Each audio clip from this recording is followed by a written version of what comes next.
sometimes less. It depends. Yeah. How many days in a week? I try every day, but I can't. How did I get into b-boy? I first really got into it when I was 12 years old. In 1995, at my junior high, a lot of kids were doing it, and a lot of kids around the town and the high schools were doing it too. And on one of those days, the school hired some high school students to come down and perform for us.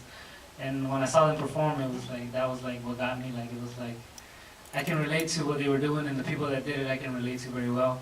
So it was just it felt like it was me, and it was part of me before that. I felt like it was already meant to be, and then I just started doing it from there, and I never stopped. Yes. Being from Chicago by way of New York and seeing b-boy grow up from 80s, 90s, are you surprised by the level of competition that it is worldwide? Really well known. Yeah, it has definitely elevated a lot as far as moves and the showmanship, performance-wise, everything is really blown up. Because in the 90s when I started, it was kind of when people started in that, the kids from the 90s that break now, when we started, it was kind of we're still kind of blind to it because it wasn't everywhere like it is today. So it's kind of, we had to build from meeting the OGs and going to certain events, going to certain places. And today it's gotten so big so fast because the internet's right there and everybody can just pick it up. It's easier to see oh, there's that move, there's that. You can type in the b-boy that you want to see and you can see him. Whereas before in the 90s, you would have to search, ask around for a tape of somebody you heard of in Europe, or somebody you heard of in New York, and you wouldn't even know if these guys were around or if the story was even true. So it would just be up to you to find the tape, and once you saw the tape, you'd get inspired, and you learn from watching them or stuff like that. But yeah, it definitely has raised a lot. But there's a lot of things that you still have to learn from the past to push the future to another level. Talent that you used when the battles were at the competition, I'm sure the time slice I think is probably the best thing in the whole film, apart from the characters.